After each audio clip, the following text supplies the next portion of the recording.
나의 사랑을 입으며 나를 간절히 찾는 자가 나를 만날 것이니라. 아멘. 예배하는 이 시간 주님을 만나기 원합니다. 주님 한 분만을 예배합니다. 우리의 왕이시며 주인 되시는 주님만을 높입니다. 예배의 주인이신 주님께 모든 영광과 존귀와 찬양 받아 주시옵소서. 우리 모두 영과 진리로 예배하는 이 시간 성령님 함께하여 주옵소서. 우리를 예배자로 부르신 주님의 뜻에 우리의 삶이 주님 보시기에 합당한 삶이었나 돌아보면 주님 앞에 설 수 없는 죄인이지만 다시 주님 앞으로 나갑니다. 우리의 죄를 주님 앞에 회개하오니 용서하여 주시고 우리를 정결케 씻어 주옵소서. 다시 주님 앞으로, 다시 복음 앞으로 서야 함을 잊지 않고 오직 예수 그리스도를 믿는 믿음으로 거듭난 삶을 살게 하옵소서. 우리를 어둠에서 빛으로 인도하셨듯이 우리도 세상의 어둠을 빛으로 밝히는 빛의 자녀들로 성장시켜 주시고 변화되게 하옵소서. 이 시간 저 북녘 땅에 있는 사랑하는 형제 자매들을 위해 기도합니다. 사랑하는 그곳을 주님의 복음으로 치유하고 회복시켜 주옵소서. 그곳에 주의 백성들의 부르짖는 소리에 귀 기울이시고 응답하여 주셔서 주의 긍휼하심이 임하게 하옵소서. 그리스도의 복음으로 고난과 억압으로 묶인 저 땅에 복음의 빛이 비치고 구원의 그날이 속히 임하게 하옵소서. 중국과 제3국에 있는 형제 자매들에게도 피할 길을 열어주시고 있는 그곳에서도 주의 복음이 전해지게 하옵소서. 마라나타 주님 오실 길을 예비하는 세계 열방의 선교사님들을 주님 기억하여 주시옵소서. 부르신 그곳에서 어디든지 주의 복음을 위해 하늘의 미랄 되신 그들의 삶 가운데 역사하여 주시고 간섭하여 주시옵소서. 필요한 모든 것 주님이 아시오니 때에 맞춰 공급하여 주시옵소서. 온 열방 주께 돌아오는 그날을 기대합니다. 이 시간 말씀 전하시는 강훈상 목사님을 사랑하고 축복합니다. 영혼을 강건하게 붙들어 주시고 맡겨주신 사역 잘 감당케 성령 충만한 은혜로 함께하여 주시옵소서. 주님이 주시는 힘과 능력으로 주님의 때를 분별하고 늘 깨어있게 하여 주시옵소서. 오늘도 단위에서 선포하시는 말씀에 능력을 더하여 주셔서 우리 모두 아멘으로 순종하게 하옵소서. 주님의 말씀을 듣는 심령들마다 말씀으로 우리를 회복시켜 주시고 우리의 영이 깨어나 각자에게 주신 은사대로 그 쓰임 받을 수 있도록 우리를 부르신 소명을 찾고 믿고 믿음으로 행하는 자가 되게 이끌어 주시옵소서. 온전히 주님 말씀을 마음에 새기며 믿음으로 따르는 우리 되게 하시며 감사드리며 예수님의 이름으로 기도드렸습니다. 아멘. 아멘. 할렐루야. 네. 역시 이 코로나가 무섭긴 무섭습니다. 그래도 이제 막바지라고 생각하고 이제 이거 지나면 우리 다 잘 통과하리라 그런 기대를 가지면서 또 하나님께 나아옵니다. 지난주에 제가 말씀드린 대로 하나님의 뜻이라는 큰 주제를 가지고 좀 공부를 하려고 합니다. 그래서 몇 회가 될지는 모르지만은 길게 가면 올 한 해 다 갈 수도 있고요. 사실 어떻게 보면 한도 끝도 없어요. 그런데 그렇게 할 수는 없고 좀 이렇게 중요한 핵심적인 것을 위주로 해서 다시 한번 좀 정리를 하려고 합니다. 지난주에는 제가 대체적으로 하나님의 뜻이 무엇인가라고 하는 관점에서 말씀을 드렸어요. 복습을 하자면은 우리가 잘못 생각하고 있는 것 중에 마치 하나님의 뜻을 우리가 멀리서 그것이 우리로부터 멀리 있기 때문에 그것을 찾아가야 되는 아직은 모르는 가운데 있어서 그것을 찾아야만 하는 것처럼 그렇게 생각을 하는 경향이 많다. 그러나 성경 말씀은 우리에게 하나님의 뜻이 말씀 속에 밝히 드러나 우리에게 주어졌다라고 말씀을 하고 있습니다. 그러니까 우리가 자칫 교회 생활을 하고 하나님을 믿는다라고 하면서도 우리는 어떤 세속적인 어떤 그 생각의 틀에서 벗어나지 못하는 경우가 많은 것이 그것이 문제입니다.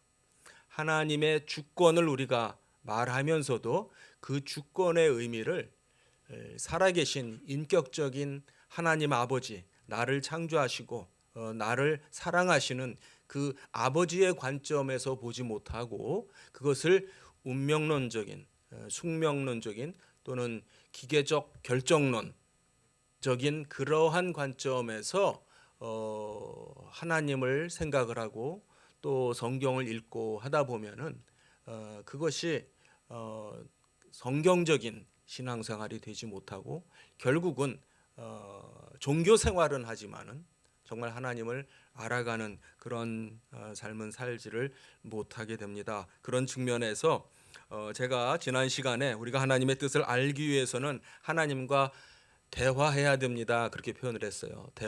대화에서는 듣고 또 말하는 이 소통이 중요하죠. 첫 번째로 우리가 해야 되는 것은 듣기를 잘해야 됩니다라고 말씀을 드렸어요. 즉 성경을 읽어야 됩니다.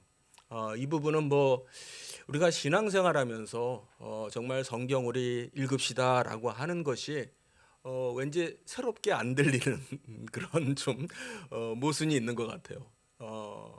정말 아무리 강조해도 지나치지 않은 말씀입니다. 여러분들 일상 속에서 하나님의 말씀을 듣기 위해서 듣는 목적으로 성경을 읽으시기 바랍니다. 성경을 읽지 않고서는 우리가 신앙생활 한다고 할 수 없습니다. 그 다음에 우리가 이제 듣기만 하는 게 아니죠. 우리는 하나님과 소통해요, 대화해요, 교통을 나눕니다. 그래서 우리가 말하기도 합니다. 우리가 하나님께 말하는 것이 이제 가장 대표적으로 기도라고 하죠. 여기서 제가 강조드린 것은 기도를 통해서 하나님을 바꾸려고 하지 말고 나를 바꾸려고 하세요. 우리는 기도하면서 하나님과 씨름을 하는 경우가 많아요. 잘못 배운 거예요. 언젠가서부터 기도에 대한 잘못된 고정관념이 신앙생활 속에 많이 형성이 되어 있어요. 기도는 나를 내려놓는 겁니다. 나를 포기하는 겁니다. 그리고 그분께 나를 전적으로 맡기는 그 과정이 기도입니다. 그러니까 내가 그분의 뜻에 적응해가는 그 시간이에요. 물론 우리가 그렇게 우리의 소원을 아뢰 때도 있어요. 그것조차도 하나님께서 원래는 그런 생각이 아니었고 원래는 그런 계획이 아니었고 좀 어려운 말로 하면은 신학적인 용어로 말하면은 하나님의 작정이 아니었는데 기도를 하니까 하나님의 생각을 싹 바꾸셔가지고 하나님 원래 가지셨던 작정을 변경하시는 게 아니에요. 거기에서 우리가 잘못 생각을 하죠. 하나님은 지혜의 하나님이시고 하나님이 정하신 그 모든 그 길은 그 계획은 거룩하고 선하시고 의로우신 것이에요.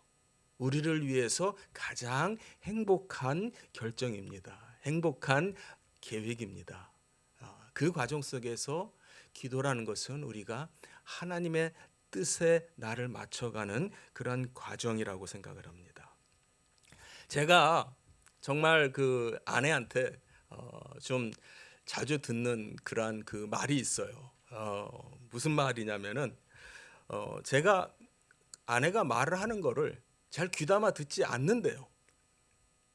뭐라고 말을 하면은 나중에 그냥 까먹어 버리고 그 말을 지키지도 않고 또는 이제 언제 그런 소리 했냐고 제가 이제 반문한다는 거죠. 저만 그러는 게 아닌 것 같아요. 이렇게 눈치를 보니까. 네. 뭐 아내를 무시해서도 아니고 아내의 말이 뭐 이렇게 대수롭지 않다고 생각해서 그런 건 아닌데 제가 제 자신의 성향을 볼 때 조금은 인정을 하는 게 뭐냐면 제가 늘 머릿속에 딴 생각을 좀 많이 해요. 늘 머릿속에서 무슨 생각을 계속 해요. 계속 하다 보니까 아내가 나에게 뭔가 진지하게 부탁을 한다든지 또 무슨 뭐 일정을 얘기를 해요. 그러는데 그게 머릿속에 남지를 않아요.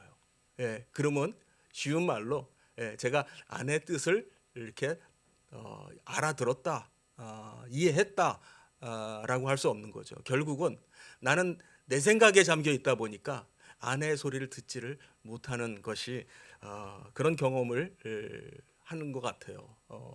또 여러분들도 아마 그러시는 것 같다는 생각이 드네요.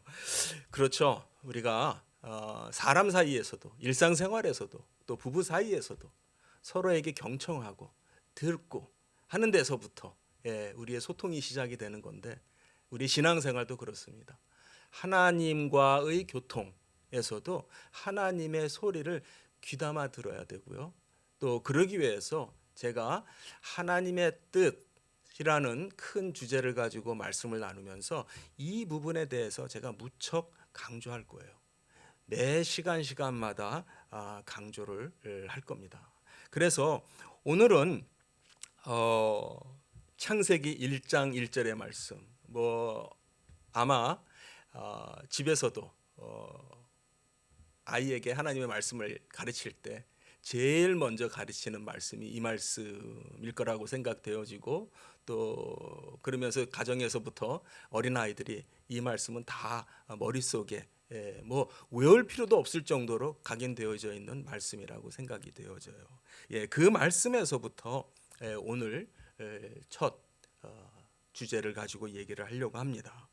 오늘 말씀의 주제는 하나님은 창조주 하나님이십니다. 이것이 하나님의 뜻이라는 것이에요. 네. 첫 번째 제가 포인트를 이렇게 잡아봤어요. 우리는 전지적 작가 시점으로 성경을 읽어야 한다. 요즘 유행하는 말로 제가 이렇게 한번 잡아봤습니다. 좀 더 신학적인 말로 다시 하면은 신적 저자의 시점. 하나님이 성경의 저자시죠. 하나님이 저자 되시기 때문에 하나님 관점으로 성경을 읽도록 하자라고 하는 거예요. 이 전지적 작가 시점 어려운 말이긴 합니다만은 이게 이제 문학에서 소설을 쓰는 그런 작가들이 쓰는 말이에요.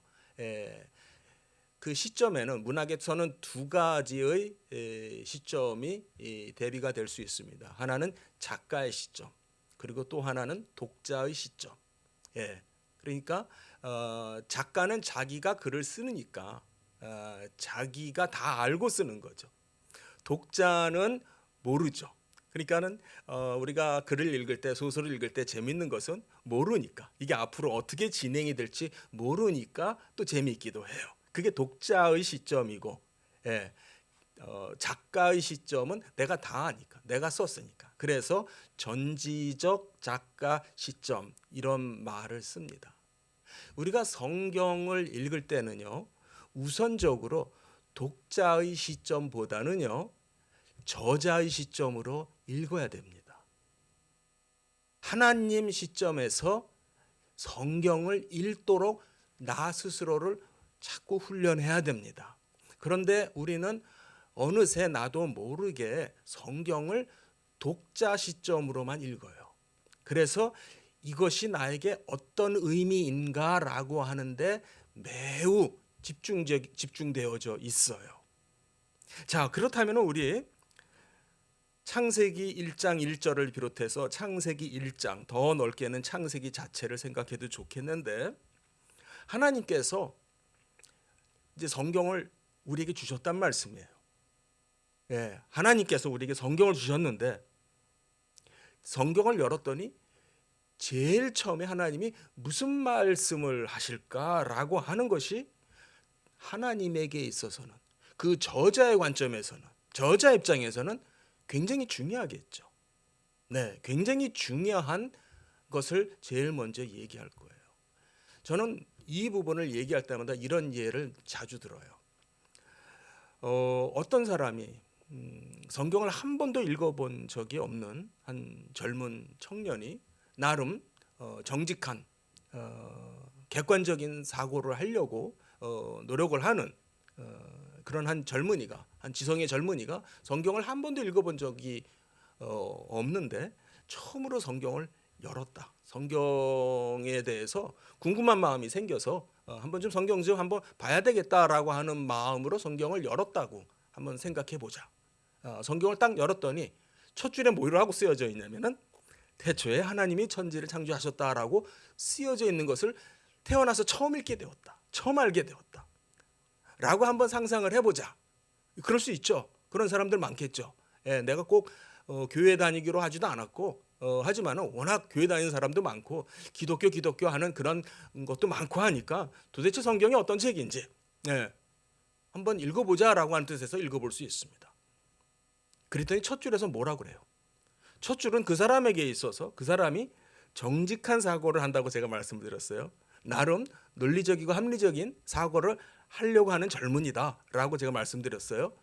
그 사람에게 첫 줄은 충격적인 말이 아닐 수가 없어요. 성경이 제일 처음에 하는 말이 뭐냐면 하나님이 천지를 창조했다라는 거예요. 네. 우리는 이게 너무나 자연스럽고 너무나 당연스러워서 아무런 이제 더 이상 감동이 오지도 않아요. 네. 하지만 이 말을 처음 듣는 사람한테는 이 말은 정말 너무나도 엄청난 선언이에요. 그러면 그 사람은 분명히 그 말 앞에서 고민을 할 거다. 왜냐하면 내가 이것을 계속 읽어내려 가야 될지, 계속 읽어내려 간다면은 이 말을 내가 받아들이고 읽을지, 아니면 받아들이지 않고 읽을지, 양단 간의 하나의 결정밖에 없어요. 그렇죠.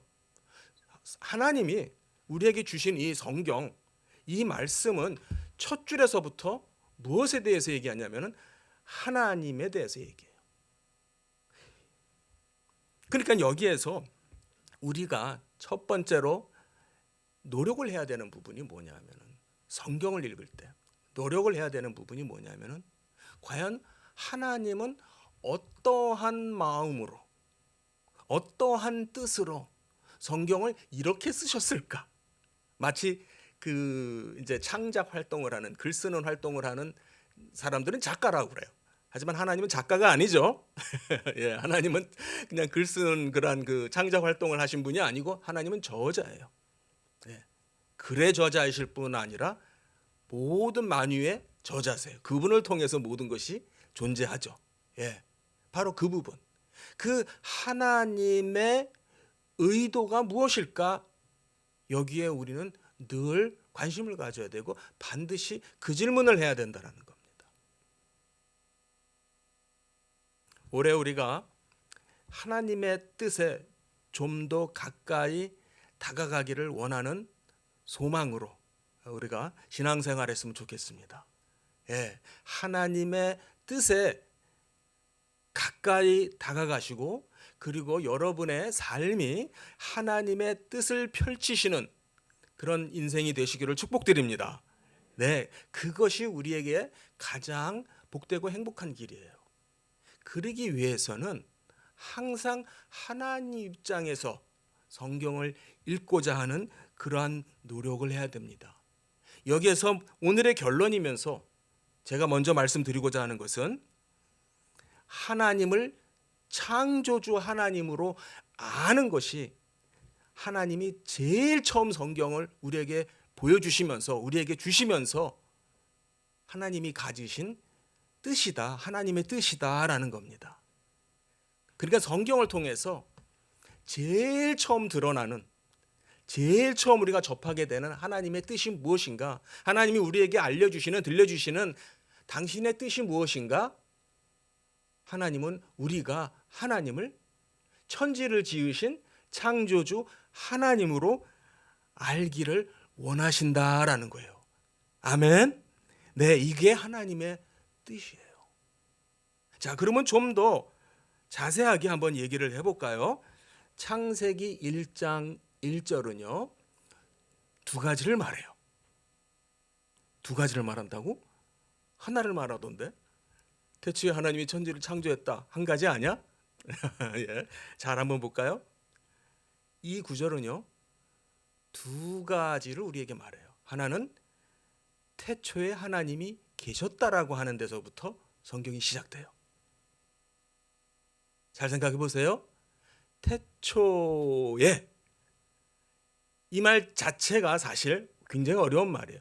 대부분의 성경은 in the beginning 그렇게 돼 있어요. 태초 정말 시작의 그 대기원 전부터 하나님이 계셨다. 태초에 하나님이 계셨다라고 하는 선언과 함께 두 번째로 그 하나님이 천지를 만드신 거다라고 하는 두 가지를 이 구절은 담고 있어요. 이것을 우리가 정확하게 깨닫는 것이 굉장히 중요해요. 태초가 언제인지, 태초가 언제입니까? 이것 자체가 사실 오늘 제가 나누는 이 내용은요, 제가 학교에서 강의를 하게 되면은 90분 강의를 해도 사실 시간이 모자라는 그런 내용인데, 오늘 설교 시간에 30분도 채 안 되는 이런 시간 안에 제가 어떻게 쓰든지 쉽게 또 우리 성도님들에게 은혜가 되게 전달을 해야 되는데 하는 큰 부담을 안고 말씀을 드립니다. 이 부분이 얼마만큼 중요한지는요, 성경이 반복적으로 얘기를 하고 있어요. 그렇죠? 성경을 우리가 읽었던 것을 한번 기억을 해보면은요, 성경은 계속해서 하나님이 나는 만물을 지은 여호와다. 나는 만물을 지은 신이다. 너뿐만 아니라 이 모든 만물을 다 내가 지은 거다. 라고 하는 이야기를 성경은 계속해서 반복적으로 우리에게 해주고 있습니다. 그것이 그냥 단순한 그런 내용이 아니고 중요한 하나님의 의도고요. 성경을 굳이 주신 큰 목적이기도 합니다. 우리가 하나님을 누구로 알고 성경을 읽어야 되느냐? 하나님이 누구신가? 하나님이 누구냐라고 하는 문제는요, 너무나도 위험할 수도 있어요. 무슨 말이냐면은 우리가 하나님이 누군지 잘못 설정하게 되면 그걸 뭐라 그러죠? 우상이라고 그러죠. 우리가 십계명 우리가 늘 같이 낭독하고 암송하고 있어요. 성경은요, 계속해서 나 외에는 다른 신이 없다. 다른 나 비슷한 어떠한 형상을 만들지 마라. 그것은 우상행위다라고 하면서 하나님은 성경 속에서 보면은 철저하게 하나님을 바로 알아야 될 것을 말씀하세요. 하나님을 바로 아는 것이 우리를 향하신 하나님의 뜻이에요. 그렇게 성경은 시작하고 있어요. 성경이 시작할 때 딴 데서부터 시작하지 않고 하나님에게서부터 출발한다는 거예요. 하나님은 홀로 영원히 자존자족 하신 분이다라고 하는 거예요. 여기에서 이제 이렇게 말을 하면은 이제 태초에라는 그것에 대한 그 오해, 또 다르게 말하면은 하나님을 부인하는 사람들이 공통되게 출발하는 그 출발점, 하나님을 부인하니까. 그러니까 성경은 하나님에서부터 모든 것이 시작이다라고 말하는데, 그것을 부인하는 사람들은 어떻게 출발해야 되겠어요? 똑같아요. 하나님을 부인하는 사람은 일단 하나님을 부인하게 되면은 똑같은 방법이에요. 아무것도 원래 없었다. 들어보셨죠? 원래는 아무것도 없었는데 우연하게 어떤 폭발이 있어가지고, 그래서 어떤 이 우주가 기원이 되게 됐다라고 많은 과학자들이 얘기를 합니다. 그 중에 대표적인 사람으로서 저는 그 스티브 호킹스라고 하는 분을 그 예로 한번 들게요. 제가 책을 하나 보여드리죠.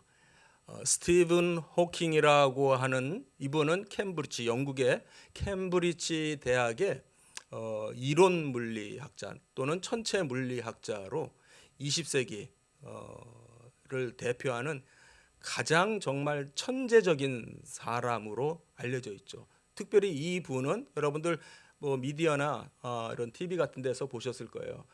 이렇게 전신 마비가 돼가지고 루게릭병에 걸려서 이 목도 가누지 못하는, 그래서 윌체어 타고, 그래서 거기에서 이제 옛날에는 이제 손가락은 움직였는데 그나마 이제 손가락도 안 움직이고, 그래가지고 어쨌든 과학의 힘으로 얼굴 근육이 움직이는 것을 인식을 해서 목소리로 전환해서 소통을 하고 강의를 하고, 이분이 42년생이에요.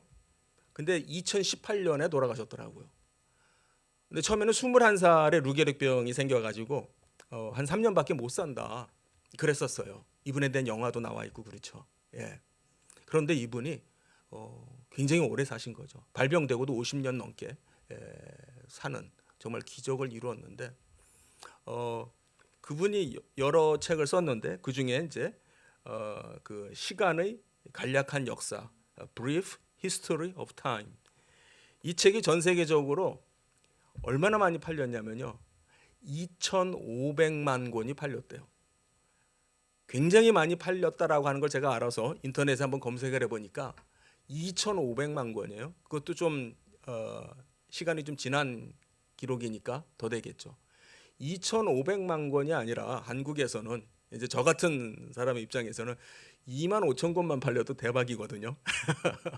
근데 1,000배, 2,500만 권 이상 이렇게 치면은 한국 사람이 이제 대충 한 5천만이라고 생각하면은 두 사람 중에 한 권이 이 책을 다 들고 다니는 거예요. 하나 건너서 모든 사람이 이 책을 손에 다 소유하고 있을 정도로 이 책이 엄청 많이 팔린 책입니다. 결국 이 책에서요, 이제 천체 물리학에 대해서 기본적인 물리학의 이론과 함께 이제 어떤 그 상대성의 이론이나 이제 그런 것들을 얘기를 하는데, 결국은 출발점이 뭐냐면요, 이 대단한 과학자도 출발점이 뭐냐면 이 우주는 원래 아무것도 없었다는 거야. 원래는 아무것도 없었는데 우연하게 한 존재가 시작이 되었다라는 거예요. 어느 과학자도 이 우주에 아무것도 없었던 시간이 있었다라고 하는 것을 증명해낸 과학자는 없어요. 여러분 속지 마세요. 과학이 출발하는 그 출발점이 이 우주에 아무것도 없었었다, 원래는. 그걸 우리가 어떻게 받아들여야 될까요? 그 자체가 과학입니까? 아니면 신념입니까? 네, 단순히 신념에 지나지 않아요.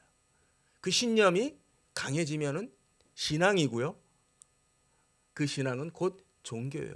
그들의 그 과학하는 방식이 그들의 종교예요.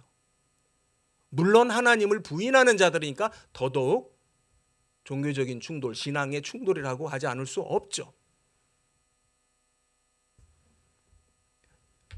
긴 얘기 제가 다 생략하고 말씀드리면은, 성경은 아무것도 있기 전부터 원래 하나님은 영원하셨다라고 하는 데서부터 출발합니다. 믿으십니까? 아멘. 그것만이 참 진리이고 하나님은 우리로 하여금 그것을 알기를 원하시는 거예요. 이 책이 2,500만 권 이상, 이 책만 그래요. 또 다른 책들도 참 많잖아요. 그건 뭘 얘기하냐면요, 오늘날에 좀 공부 좀 한다, 좀 지성이 좀 있다라고 하는 모든 사람들은 이 책을 따라가고 있다, 그 말이에요. 오늘날 우리가 살고 있는 현실이 전쟁 속이에요. 지금 러시아와 우크라이나만 전쟁하는 게 아니고 하나님을 고백하는 사람들과 하나님을 부인하는 사람들 사이에서의 전쟁이에요.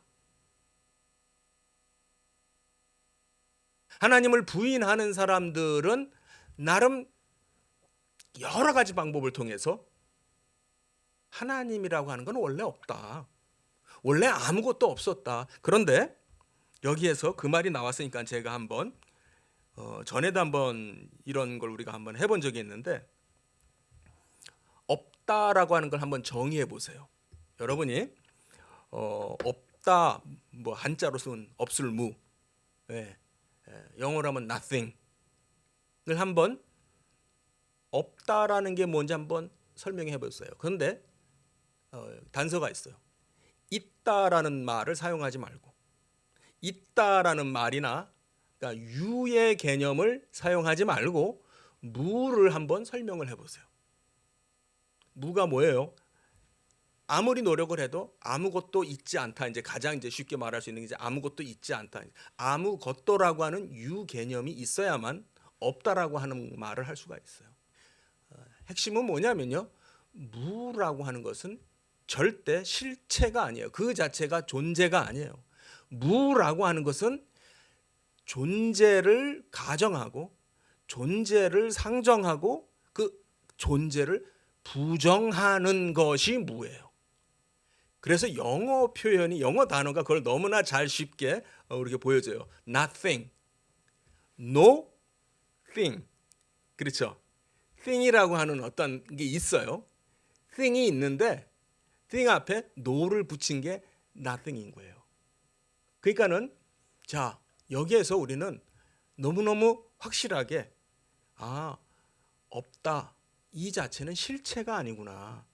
이 자체는 있다를 전제로 해서 있다를 부인하는 것뿐이구나. 부정하는 것뿐이구나.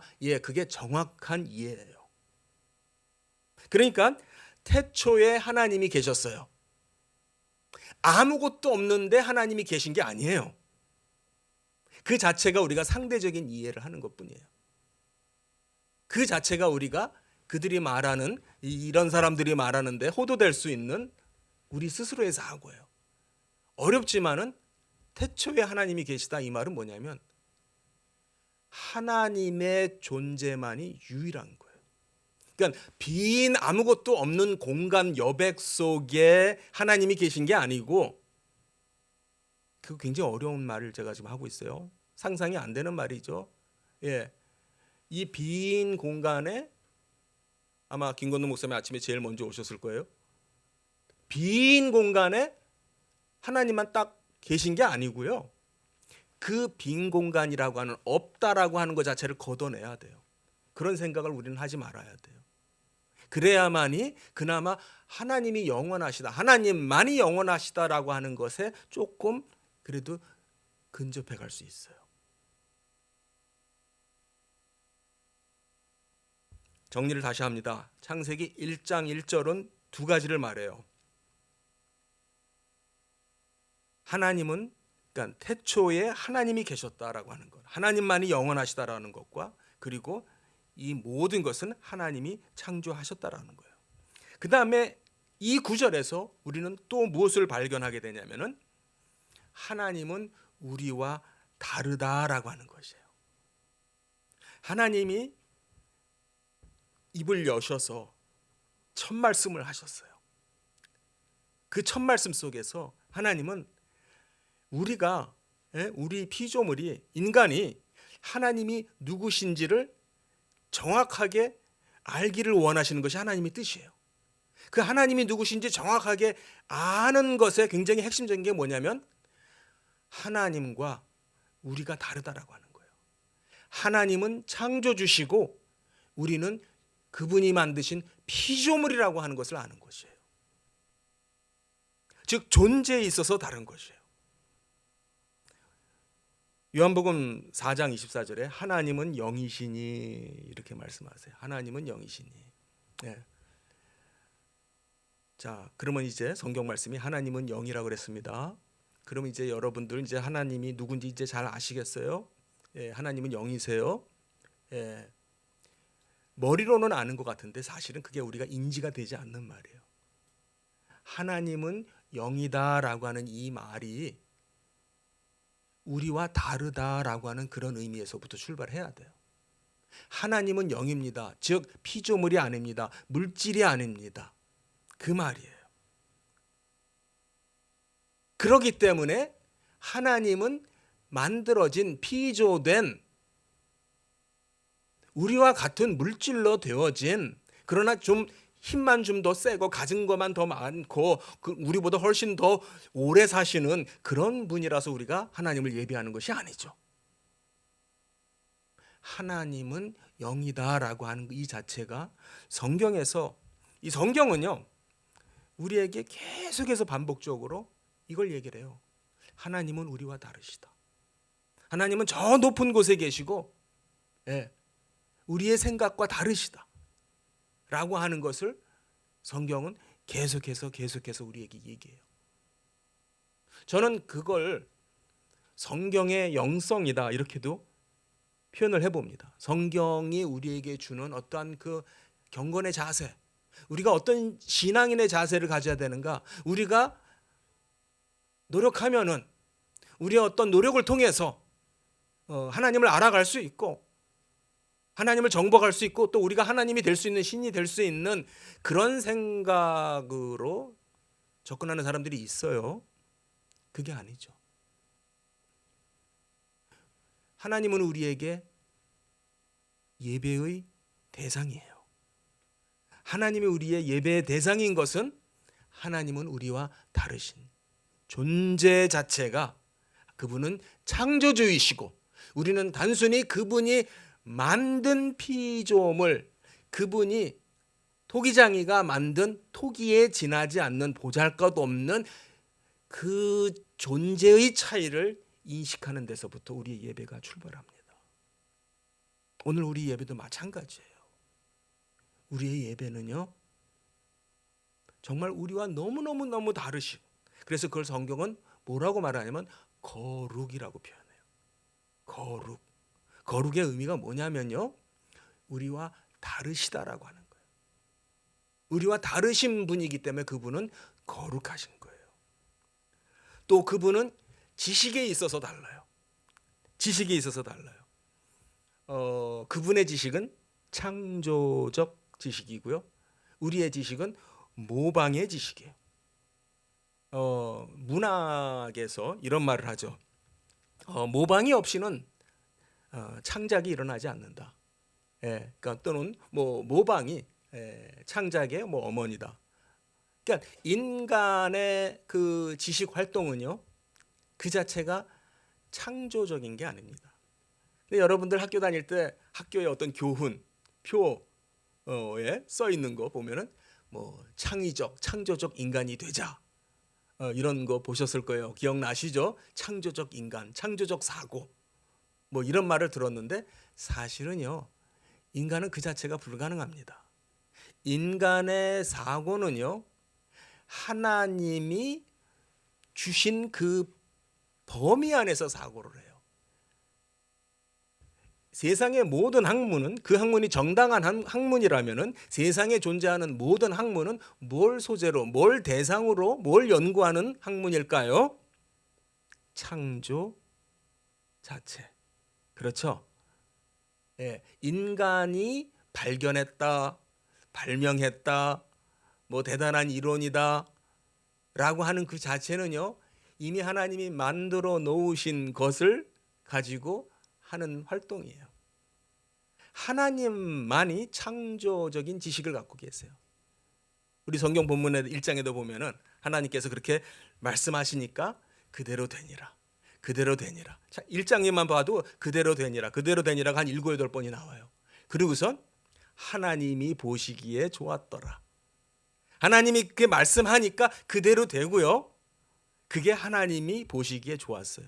이게 가능한 분은 하나님밖에 없습니다.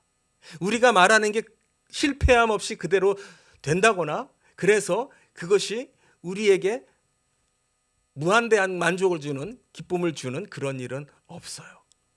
우리는 불완전한 존재이기 때문에 그렇죠. 지식에 있어서도 인간은 하나님이 창조해 놓은 이 범위 안에서밖에 사고를 할 수가 없습니다. 그러니까 아무리 하나님을 부인하는 존재들이라도, 그런 사람들이라도 일단 하나님 대신에 뭔가를 올려놓고 그거의 힘에 의해서 하나님을 거역하는 그런 활동을 해요. 그리고 하나님은 의존성에 있어서 우리와 다릅니다. 하나님은 당신 외에는 의존하지 않습니다. 하나님은 어떤 당신의 필요를 당신 외의 어떤 다른 것에서부터 취하지 않습니다. 우리를 만드시고 천지를 지으시고 그 천지로부터 뭔가를 취하시려고 만드신 것이 아니에요. 하나님은 홀로 스스로 자족하시고 자존하신 분이에요. 그래서 어거스틴은 그랬죠. 하나님이 무에서 유를 창조했다고.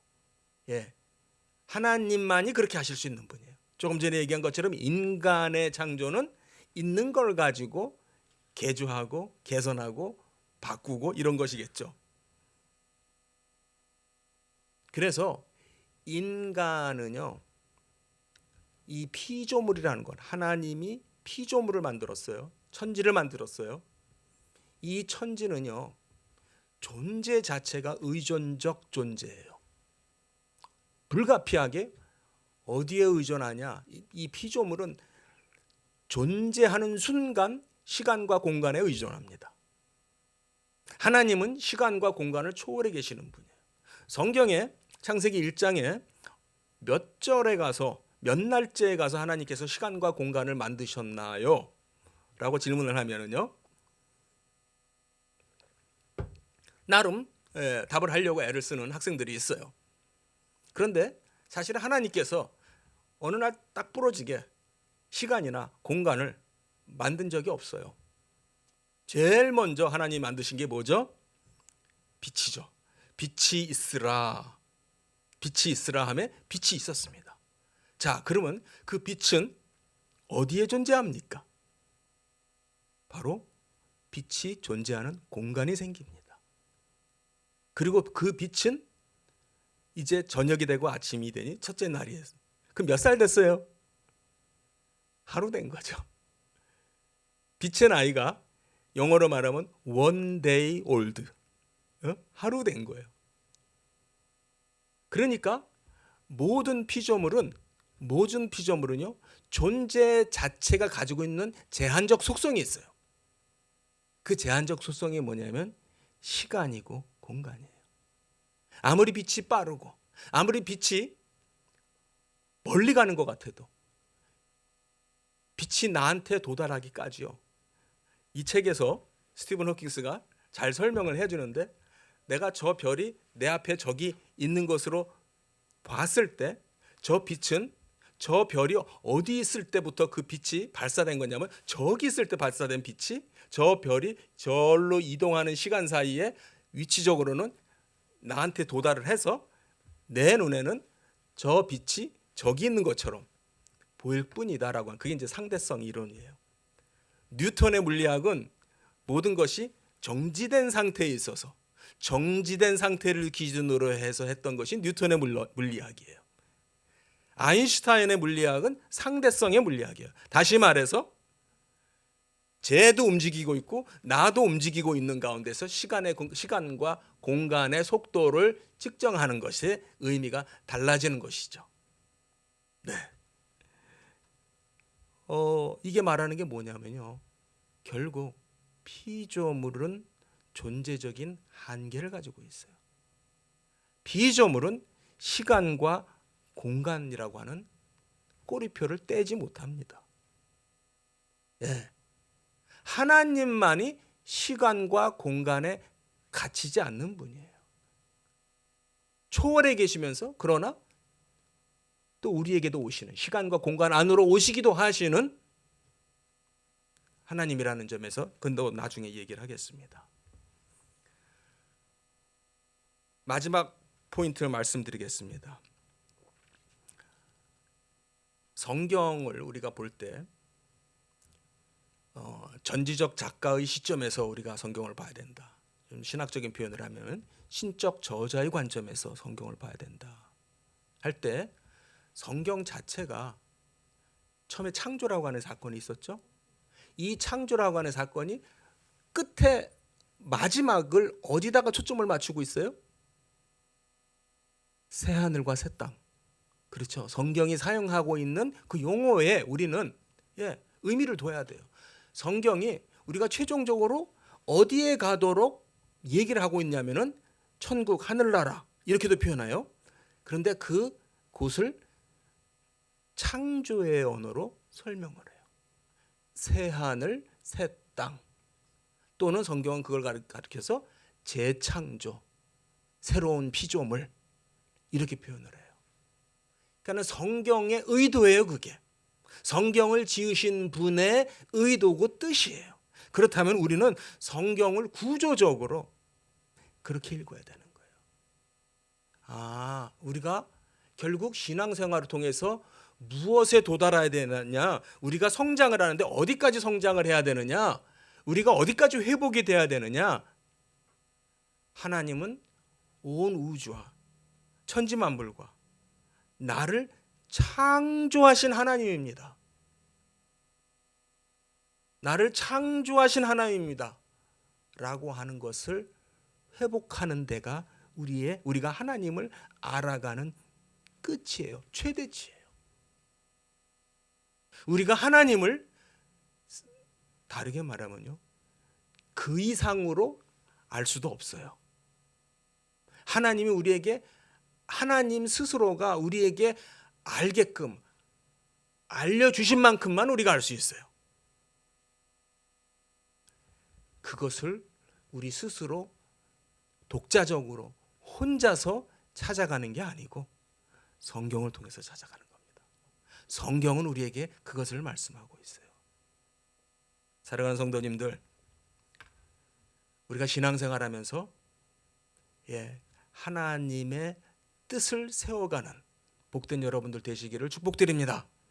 그러기 위해서는 여러분들이 하나님이 누구신지,